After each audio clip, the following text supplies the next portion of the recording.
If you feel like you've been doing all of the work, yet you still find yourself repeating these cycles of relapse and self sabotage, it's probably because you are hooked on negative motivation. In this video, I'm going to explain to you what negative motivation is, and I'm going to start by showing you an excerpt from one of the coaching calls that I had with my clients recently, where I dive into this topic and explain how it is the core root of self sabotage. Afterwards, I'm going to add some more explanation and hopefully give you guys a really good understanding of what negative motivation is and why it is keeping you locked into patterns of self-sabotage and how to escape it. Something that you see a lot in early recovery is that people, and this is natural, it's not a bad thing, but what motivates people in their recovery is the pain of their addiction.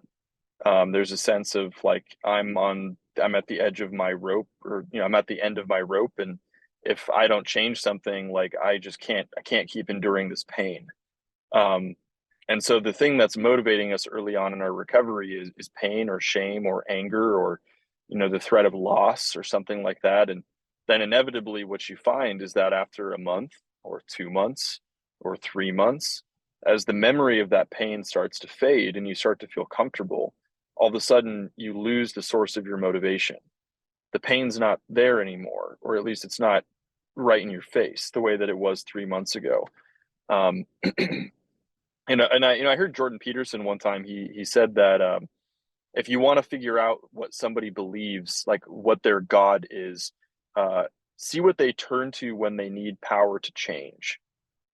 Because as far as behaviorally, what we worship is the thing at the top of our hierarchy of values. It's the thing that we go to when we need power to change in our life. And for a lot of us, myself included, the thing that we've treated as God our entire life has been like shame or some kind of negative motivation or beating ourselves up or self-criticism or whatever, right? We're appealing to all these negative emotions. And as we start to progress and get sober, our attachment to that as a source of power to change in our life actually begins to put us in patterns of self-sabotage. This is something that I'll talk to you guys about here soon in future modules, is when I'm attached to pain as a source of power in my life, I will subconsciously create situations in my life that will allow me to reconnect with the pain that gives me a sense of power. And so this is where you start to see that people self-sabotage their own recovery, is they make it 1 month, 2 months, 3 months, and then complacency slips in the back door. They start to feel a need for the power to change in their life, but they have no power unless they can hate themselves. And so they create situations subconsciously where they can feel that sense of power again. So they're like hooked and attached to shame. And they just keep creating these situations over and over and over again. So a huge part of recovery early on, which is why I emphasize the self-love and the self-compassion and this other stuff so heavily, is that we want to move you from a place where you're holding on to pain as a source for change to where you can move to a place where love is the thing that's motivating you to change. And the fellowship and connection with the people that you have around you is what's motivating you to change. Positive motivation instead of negative motivation. So the thing is that like love and wanting the best for yourself is always available to you. And it's actually the more powerful source for power to change than pain or shame ever could be. Because love results in real transformation. Shame usually results in a temporary cessation of behaviors, like I explained earlier, followed by a period of self-sabotage and then a recapitulation of the cycle. And we just go through the whole thing all over again.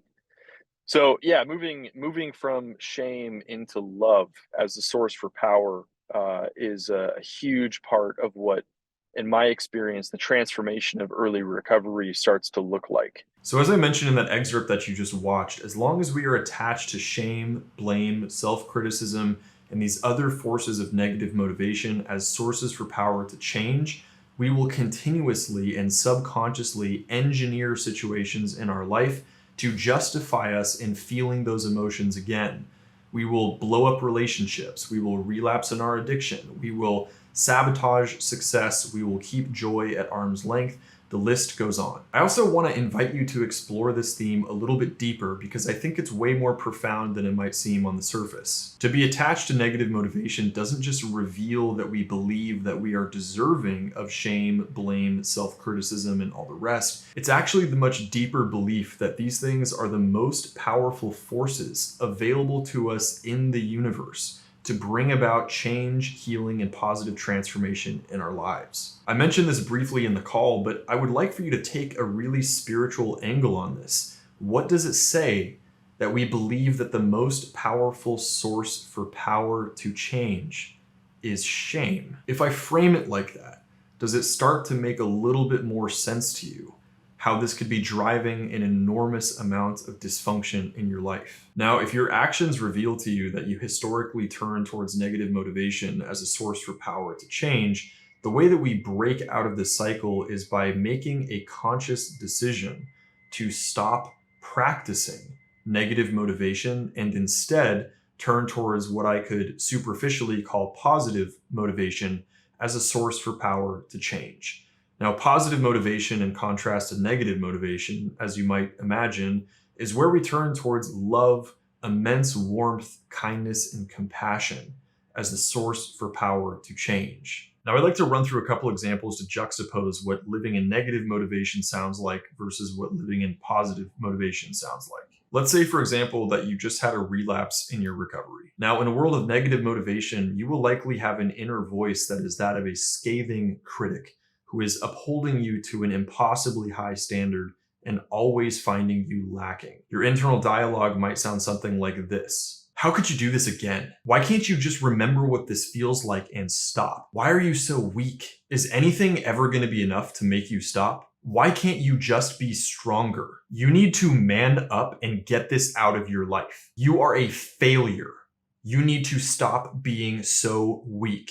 You can get this out of your life if you would just stop being weak. How far down do you have to go before you're finally going to stop? One of the core symptoms of negative motivation is this very intense, angry motivation that is trying with all of its will to help us stop feeling like a failure, or maybe at best for us to stop experiencing so much pain. Now, somebody living in positive motivation who is turning towards love, compassion, and immense warmth and kindness and the truth as a source for power to change will probably confront a relapse like this. I may have made a mistake, but that does not mean I am a mistake.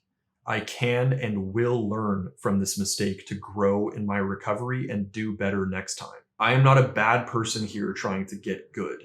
I am a sick person here trying to get well.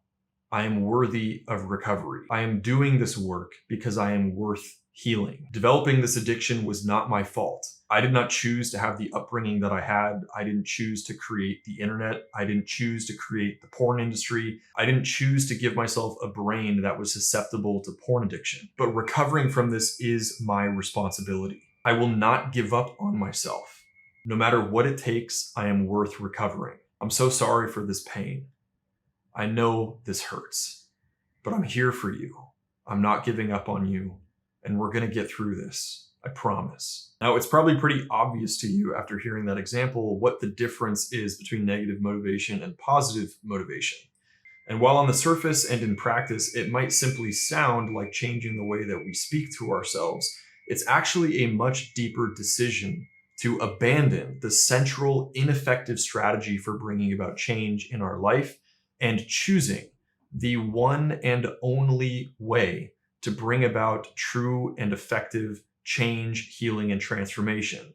And that is through love. Now, that might sound very cliche to you, but I would encourage you to suspend your criticism of that, put it into practice, and see what actually changes in your life. Where shame and negative motivation may provide us with a temporary cessation of a behavior, it will never lead to lasting change, and it will keep us stuck on this roller coaster of crisis after crisis after crisis, because shame needs a reason to exist. It needs these really negative, awful things to keep happening so that we can justify ourselves in feeling ashamed and judgmental of ourselves. But love needs no justification. It is available to us in all circumstances at all times, no matter what is happening. If you were at a high point in your life, love says you are worthy of that. If you were at a low point in your life, love says you're worth picking up. Everywhere you go, shame will hurt and destroy you and lock you